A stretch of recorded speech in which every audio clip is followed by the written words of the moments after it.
Jamaica HD. We're your hosts, Destiny Johnson and Asha Gordon. And today's topic is the Morant Bay Rebellion.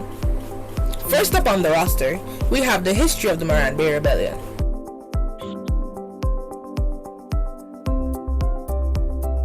Let's talk about it. The Morant Bay Rebellion broke out in southeastern Jamaica on October. Sir, seeing it now, it looks kind of choppy. Do you mind sharing it for me? Alright. You have to stop first.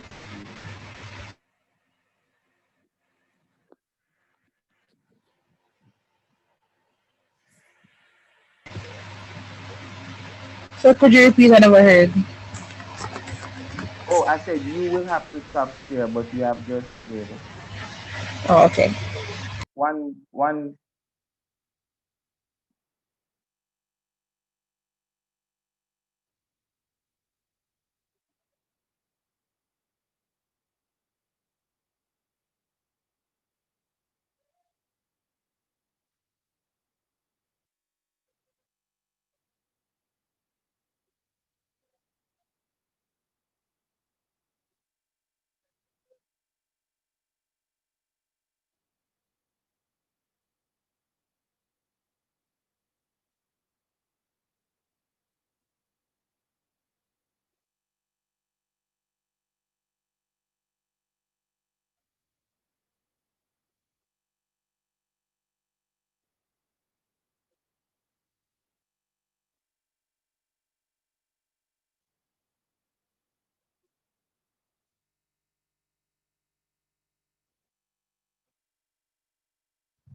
Thomas in the east, from its western border with St. David to its northern boundary with Portland. The responses of the Jamaican authorities was swift and brutal, making use of the British troops, Jamaican forces, and a group of Maroons, runaway slaves who had been formed into an irregular seeing the army of the colony. The government forcefully put down the rebellion. Yes, sir. In the process, nearly 500 persons were killed and hundreds of others seriously injured. The nature of suppression led to the demands in England for an official inquiry, and a royal commission subsequently took evidence in Jamaica on the disturbances.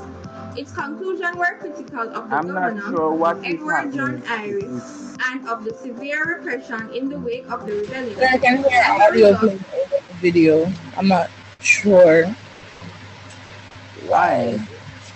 I'm not sure what is taking place. Let us go to Elliot's group, and then I'll come back to that. Your group, all right?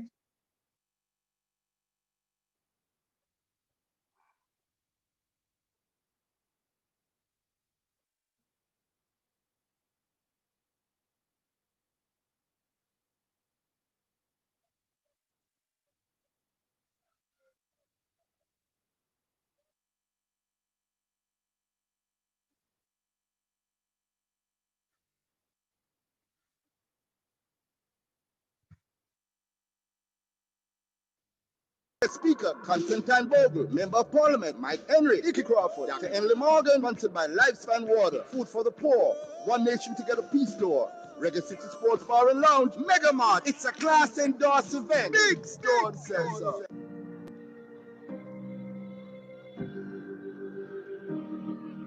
This is a moment.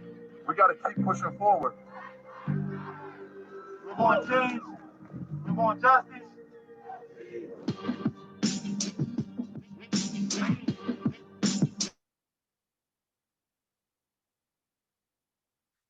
Sir, is it possible that another video is playing in a different tab? Yeah, that's what is happening.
Hello, viewers. Come with us as we journey along a path paved by our forefathers.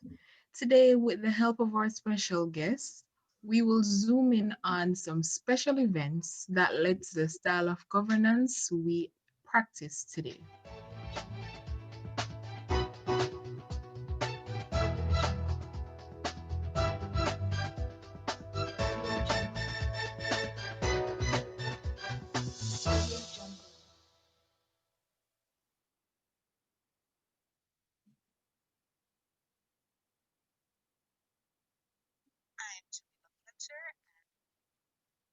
And this is Jada Watson reporting.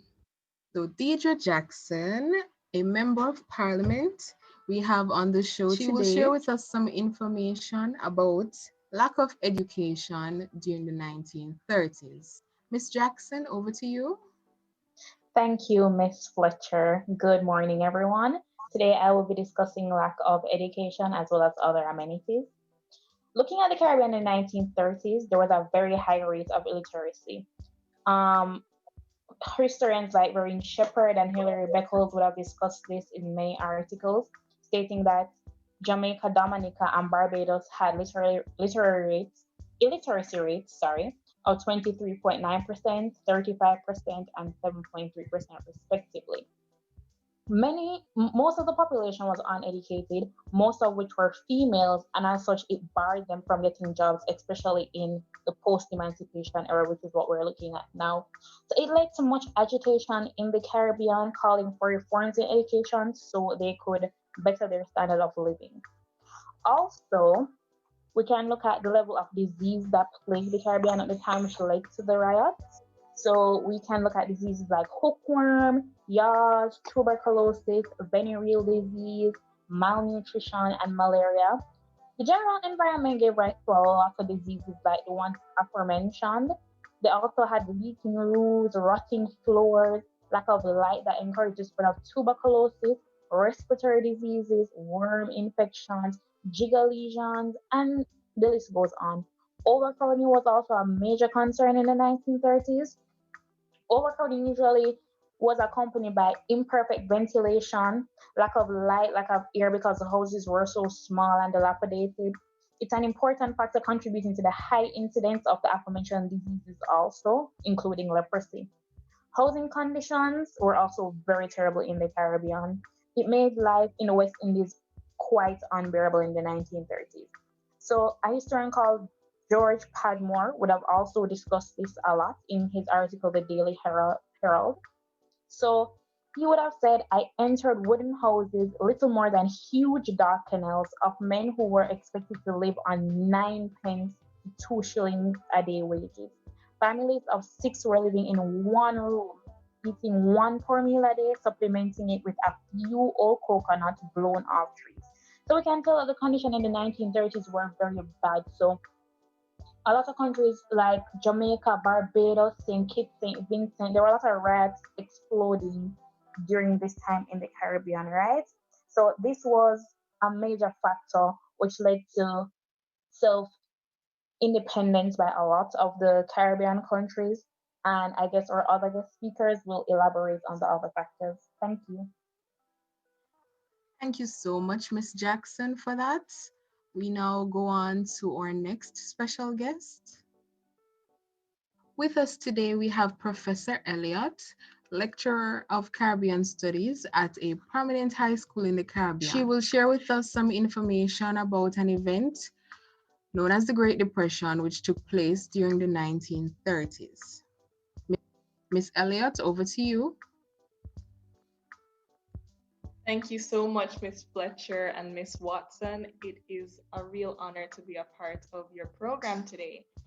So basically, the Great Depression was a phenomenon that occurred worldwide between the 1920s and 1930s. This was a result of the stock market crashing in the United States, and it spread because of how impactful North America is to the rest of the world. And the Caribbean is not left out of that equation. According to Franklin Knight, 2003, The Great Depression was a catalyst for general discontent. With exports falling and unemployment rising, living conditions of the lower sectors of society, this is in the Caribbean, the great majority of the inhabitants plummeted everywhere. End quote. So basically, in the Caribbean, how we were affected during that time period, as well as the unrest that already existed because of what Member of Parliament Jackson would have spoken about earlier, we also had lower wages and we had increased unemployment, and the living conditions were just poor, and the working class was unhappy. And the Great Depression just added to this because you did not have that steady inflow of cash as normal. Okay, that could you describe what the working class persons were experiencing while on the job during the Great Depression? Definitely. So during this time, and even prior to that, the working class were experiencing very poor conditions in terms of their physical locations for work. Highlighted are members working at the wharf, and in Trinidad, those working at oil factories. So on the wharf, it was terrible. They were not given the right equipment either to wear in terms of ensuring their safety, and they weren't given the proper lifting equipment because there are a lot of heavy materials to carry. So a lot of people who worked on the wharves were really suffering and weren't enjoying their job at all. It was strenuous and almost unbearable for the majority. And in Trinidad, at the oil industry, it was basically the same thing. They weren't given the proper equipment, they weren't given the proper resources to ensure their safety. Many of them suffered these terrible illnesses, and then their living conditions at home weren't any better, and they couldn't do much about it because of the wage reductions. Okay, so with all of this happening, um, was it that there was societal unrest, meaning that were riots breaking out and stuff like that? Definitely. We highlight this moment in history as the 1930s riots, and those spread across the British West Indies. All British Caribbean colonies experienced 1930s riots because these conditions were not bound to just Trinidad or just Guyana or just Jamaica. These were found straight across the British West Indies. So, what happened is strikes ensued, protests ensued, members of the working class were just completely unhappy. Discontent was rampant. This was because of a lack of franchise, a lack of trade unions. There was nowhere for them to complain, and if they filed a complaint to the government, nothing was done. What they had to do was make up noise. Violence was used, a lot of windows were shattered, a lot of property damage occurred, and several of their leaders were also arrested. It was a very significant time during the Caribbean, especially for working class citizens. Okay, thank you so much, Miss Elliott, for that information. And now we have our historian, Toriana O'Connor, providing us with the details of the results of the riots in the 1930s, social groups which developed as a result. Okay, so the biggest effect of the 1930s riots would most likely be Britain sending the Royal Commission or the Moyne Commission to investigate the conditions in the West Indies. So these conditions, as mentioned before, they reveal that there was, the living conditions that existed within the Caribbean were just truly terrible. It was very poor, underprivileged, underdeveloped. The workers, they worked in slums essentially. They lived in slums also. There was increased taxation and on all that they did. So they couldn't really afford a lot of things. So the Moyne Commission, before returning to Britain, made some recommendations to those in the Caribbean. So, among these recommendations, there was the need to extend franchise to the masses of the people. Later on, we'll see how this aided in those voting for the Democratic Party that they wanted. Also, they encouraged the development of mass based political parties and trade unions. So, trade unions were established in Caribbean countries such as Jamaica, Trinidad and Tobago, Barbados, and all the works. So, you had leaders such as Otto Cipriani, Norman Manley, Eric Williams, and Alexander Bustamante. They established trade unions such as the Jamaican Tradesmen and Workers Union, the Jamaican United Clerks Association, and the Bustamante Industrial Trade Union. As Kristen or Miss Elliott mentioned before, that there were poor working conditions in the oil fields in Trinidad. So in Trinidad, you had the Oil Field Workers Trade Union and Federated Workers Union. In Barbados, you had the Barbados Workers Union and the National Union of Public Workers. These unions essentially they advocated for those working in factories and in fields and stuff like that. Question to you now, Miss Jackson, is how did political parties form as a result of the movements in the 1930s and the democratic system which we now use? Thank you, Ms. Watson. Political parties arose from the woodwork of trade unions. So passionate leaders like Alexander Bustamante, Norman Manley began to speak up about ideas of the Caribbean uniting and achieving independence, starting political parties, which we know in the contemporary Caribbean today and in Jamaica especially, as the People's National Party and the Jamaica Labour Party. So this led to the formation of federation among the Caribbean islands. However, this was an initiative which eventually failed, but it still bear fruit in the form of individual independence. Thank you so much, Miss Jackson. So, Miss Elliott, could you clarify for us the difference between self-government and internal self-government? Certainly. So, self government is a broad concept which basically has to do with a body of people from a given nation being able to govern themselves without having to consult or address any type of metropole slash mother country as their leader, as their head of state. Now, internal self government is a branch of self government as a whole, and it means within the nation, they have their own bodies of government, such as parties, and they can hold their own elections and they have representation. The difference is with internal self government, it is possible for that nation to still be a colony or to still have some sort of association with a mother country. For example, the Cayman Islands, the British Virgin Islands, and Turks and Caicos, although they hold their own elections within the nations, they still have to account for any changes in policy and law to the British government. Their head of state, like Jamaica, is still the Queen, and they do not have complete independence. Thank you guys for so much for sharing with us. It was a pleasure to have you guys. Listeners, thank you so much for tuning in. It was a pleasure having these speakers on our panel. Happy to be here. Thank you for having us. Be sure to join us next week when we journey into the past.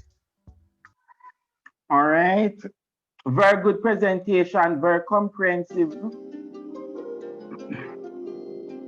Ladies, I'm going to encourage you to share the presentations with your group. I'm not going to upload the presentations online. So I'm going to the next group. I think that's group 1 second. This is E1. And we just had a presentation by Elliot and Jackson, Fletcher, O'Connor, Watson. Is Ashley Bailey Francis. You're going to share screen? Yes, sir. You can go ahead for me, please.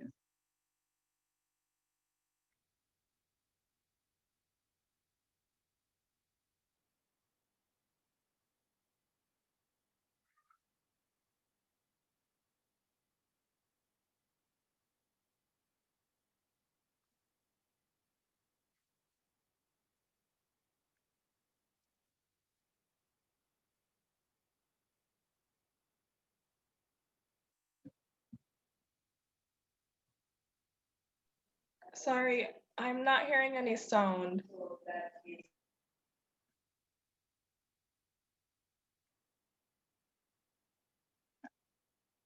Actually, when you're sharing screen or Bailey, you have to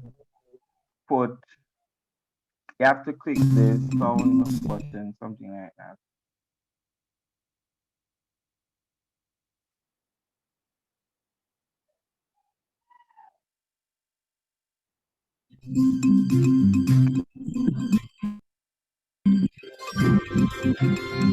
Jamaica, an uncrownable good day and welcome to JTBS News. Today on the news, we will be focusing on Crown Colony government and its impact on Black political participation. We're still not hearing. All right, so I'll share for you. You can stop share screen. I have the video.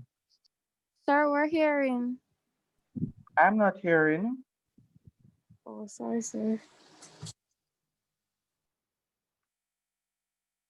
I was hearing. Sir, I was hearing. Yes, sir, I was hearing, please. All right. Once I'm not hearing nothing.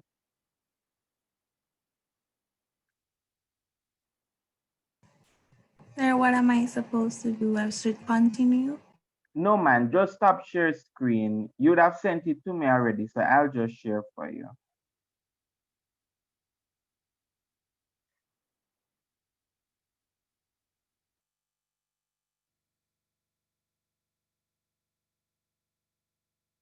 You sent that yesterday when I download this.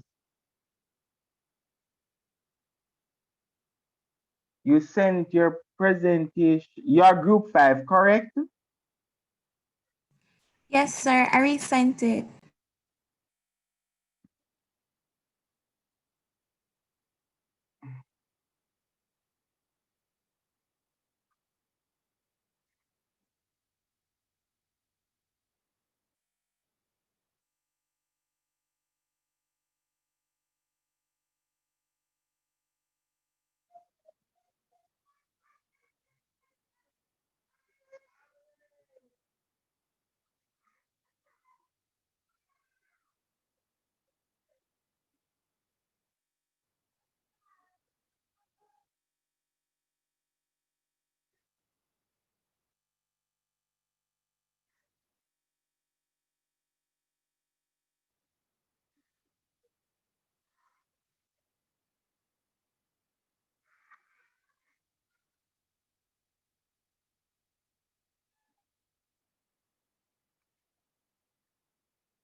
And self-government.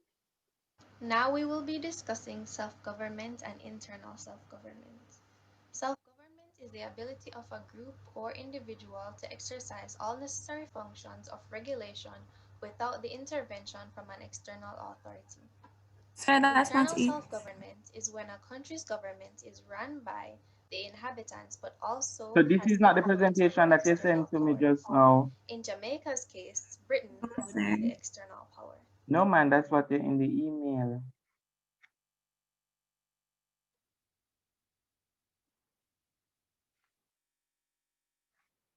All right. Sir. I'm moving on to the next group, and then I'll come back to this group. The next group for me, please. You know, the other class did, the other option did all their presentation in one session. Sir. Go ahead for me. I can't share my screen if you're sharing yours. Okay. Go ahead.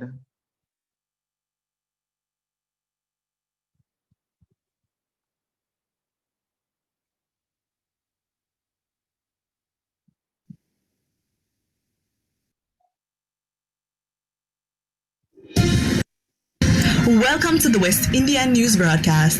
I am your host, Ariel Thomas, and today you are definitely in for a treat. As the election season approaches in Jamaica and Barbados, we will be going into our archives to show you a special series, A Blast from the Past, a show that shows the formation of the major parties in these countries.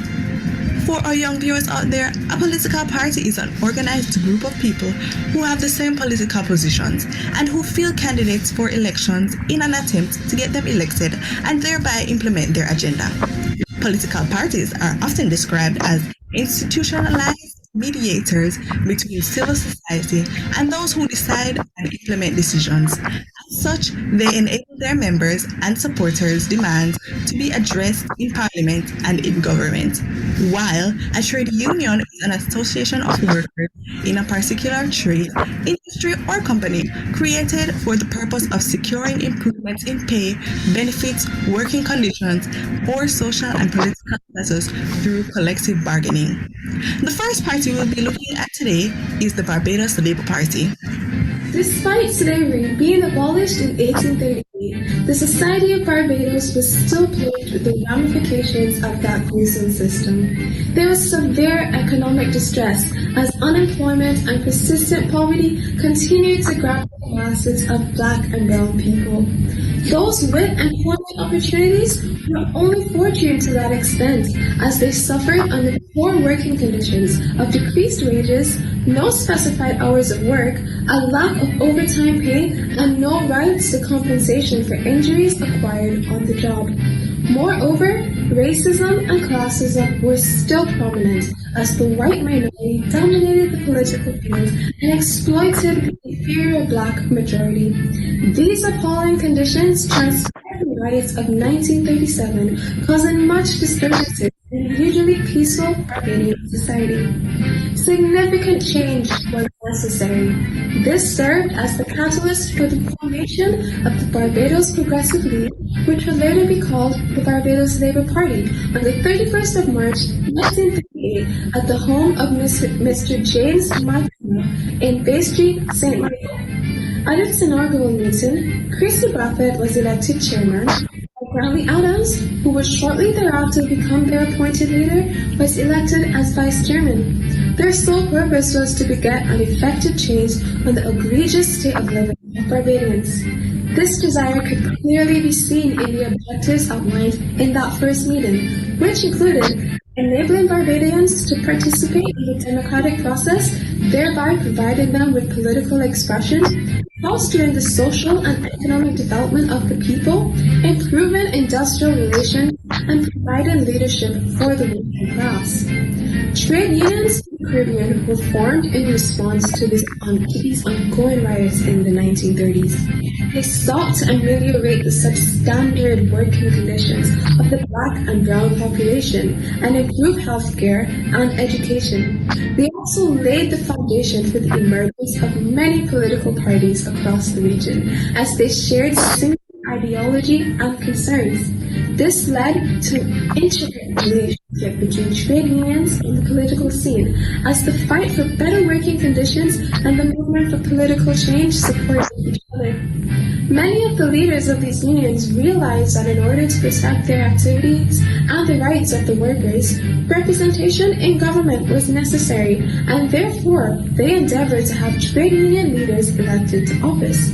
Take, for example, Sir Grantley Adams, who was a strong advocate for social change, and as such, he was appointed president of the Barbados Workers' Union upon its formation in 1941 up until 1954.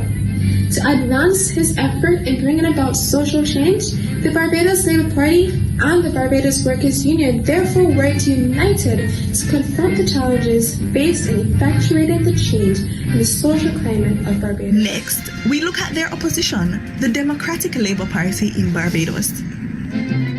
The Democratic Labour Party in Barbados is a trailblazer for all Barbadian political parties. The founder, Errol Barrow, was the architect of independence as we know it. It all started on the night of April 27, 1955. 26 persons from all over met at Glenhurst, Land's End in St. Michael. All sorts of people from all over. 4 of them were in the House of Assembly, and 2 sat in the chamber for many years. 25 of them went and formed the party. By the time the 1956 elections came, they were ready to go. Well despised by the standing Labour Party. It wasn't until 1961, when the Barbados Workers' Union opened the Deepwater Harbour, that the Democratic Labour Party stepped up to the plate. The harbour brought the most dramatic industrial change in the history of Barbados. A massive loss of jobs occurred, and the people were angry. However, the union went ahead to establish a provident fund, holidays with pay, and sick payments for dockers. Also in 1961, the General Secretary of the BWU spoke on the platform of the DLP after their win against the Labour Party, even though he was not a member of the party. The period after this showed the importance of the sugar industry, and the union signed an agreement with the Sugar Producers Federation to establish a special fund from the increases in sales for the benefit of the sugar workers. The proposal was accepted by the DLP. However, the Labour Party resisted. Grantley Adams then went on to form a rival trade union, Barbados Progressive Union of Workers. However, the BWU still remained successful. Errol Barrow then went on to be the co-founder of the Caribbean Free Trade Association in 1968, continuing his effort to give a regional integration and later allowing Barbados to join CARICOM. Also, in 1968, the union engaged its first education officer, Evelyn Greaves, who became a member of Parliament in 1971. The union then strengthened as it was able to push into numerous sectors and was later recognized as the bargaining agent for most workers in them. The union made several advances while under the DLP's 15-year tenure. National Insurance, Severance Pay Act, and the Women's Compensation Act, to name a few. The energy crisis, though, brought rise to a myriad of issues.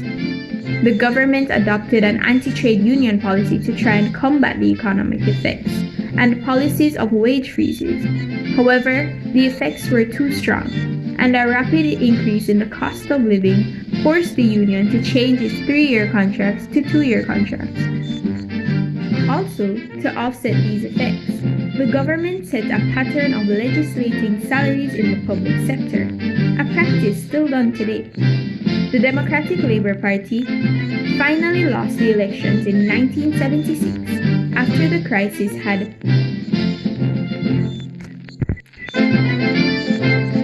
crisis had struck, compounding numerous national issues. Barbados Workers' Union, however, still remained active to have countless achievements in the socio-economic development of workers in Barbados to this very day. This has been the Politics Archive. Back to you, Ariel. Meanwhile, in Jamaica, we'll be focusing on the governing party, the Jamaica Labour Party. The Jamaica Labour Party is one of the 2 remaining political parties in Jamaica.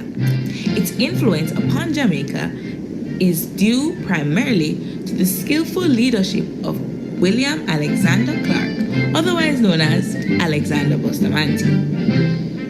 It was on July 18, 1943 that William Alexander Clark Bustamante launched the Jamaica Labour Party, JLP. Bustamante was initially a member of People's National Party, PNP, that was launched on September 18, 1938, and was in fact on the platform at Ward Theatre when the PMP was launched. Bustamante had already founded the Bustamante Industrial Trade Unions, BITU, on May 23, 1938. This party was formed to take the struggle of the workers and advocate the social legislations to the field of politics where the power of state could be won for the workers and become an instrument for the improvement of their standard of living and the reduction of social and economic inequality.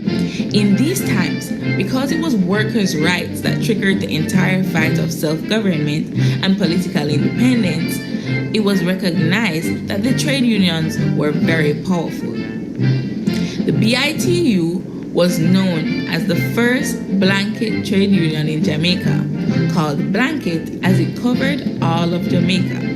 There were also other fledgling trade unions all over Kingston. In 1939, the Trades Union Advisory Council, comprising of the small trade unions, was formed. Bustamante, however, refused to have his BITU join the Trade Unions Advisory Council, so the PMP had among its affiliates the Trade Union Advisory Council, separate and apart from BITU.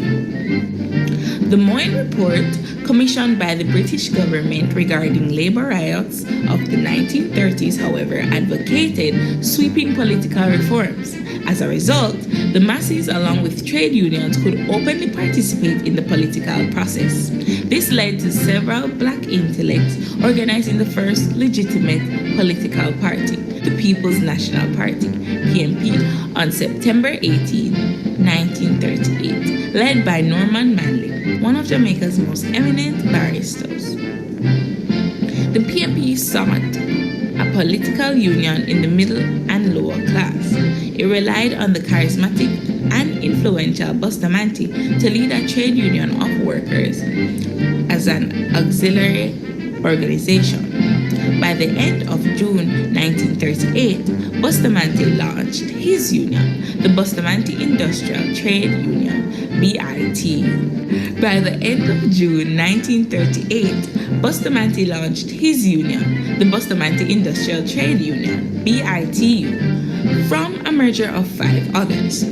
The growth of the BITU was so rapid that within 2 months, its membership more than doubled. The colonial authorities in Jamaica realized that Bustamante had become a dangerous political agitator because his trade union activities were unorthodox but very effective. In 1939, the Second World War started in Europe. Bustamante was arrested under emergency war regulations and the PMP ran the BITU in his absence. Bustamante was detained for 18 months between 1940 and 1942. Upon his release from prison, Bustamante accused the PMP of trying to take the BITU away from him. Bustamante split with PMP in 1942, and in 1943, he launched the Jamaica Labour Party, JLP. But with the Jamaica Labour Party forming, Jamaica became perhaps the only country in the world with the formation of 2 solid political parties even before self-government was ascertained. This is Alethea Richardson signing off of our political archives. Next up, the opposing party, the People's National Party. 1938, workers across the island demanded better wages and working conditions, and the colonial government had no choice but to listen because of the strikes by the sugar workers of the Prom Estate in Westmoreland, by the dock workers of the Standard Fruit Company in Kingston, and by the farm workers in Islington. The mass of the people could not vote, and their dissatisfaction had been expressed through anti-colonial pressure groups and organizations. The upheaval transformed the political environment. However, the same groups who had been involved in earlier civic efforts moved into the political arena and launched the People's National Party. It was formally launched on the evening of September 18, 1938, at the landmark World Theatre in downtown Kingston. It was packed to capacity, with the overflow spilling out onto North Parade. The PNP was formed primarily by leaders of black and brown Jamaican middle classes. Lawyers, doctors, teachers, and journalists were heavily represented at its launching. Chief among these was Norman Washington Manley, the leading lawyer in the country and the party's president. I well remember the day they started. Within 2 hours, every single group of workers in the principal city, Kingston, were out on strike. And I wondered what was going to happen. And that night I made up my mind. And I put an advertisement in the leading newspaper of Jamaica that I would represent all the striking groups in the country. And I got up next morning and life began on a new plane. Manley spoke of a new era in Jamaica's history, stressing the tremendous difference between living in a place and belonging to it, and feeling that your own life and destiny is irrevocably bound up in the life and destiny of that place. Radical change was underway. In addition, he spoke of the need for collaboration between politics and trade unionism. The People's National Party was tied to the Trade Union Congress and later the National Workers' Union. It was impossible for a political party to be successful at the polls without a trade union affiliate. Out of the ferment of the people crying for more wages came the trade unions, political parties, universal adult suffrage, self-government, and later, now, or political independence. I'm Aliana Palmer, signing off on our journey to independence. Well, that's it for our Blast the Past segment. Tune in next time for more West Indian news. All right, very good presentation, ladies. We have one more group to present, so therefore on your schedule, which is for tomorrow's class, I believe you have an activity that you're supposed to do 1 to 2. However, you're still going to do the activity because I can't put off that activity. You must do the activity tomorrow, but we're going to have our Zoom class tomorrow for this group. 1 to 2, so we can finish the presentations. All right, ladies? Is that clear?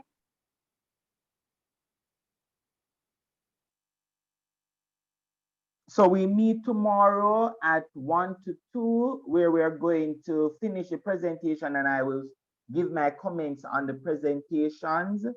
And maybe the class is going to be about 30 minutes, depends on how long the other presentation is. All right, ladies, enjoy the rest of the day. Bye, sir. Thank you, sir. Same to you. Thank you, sir. Bye-bye.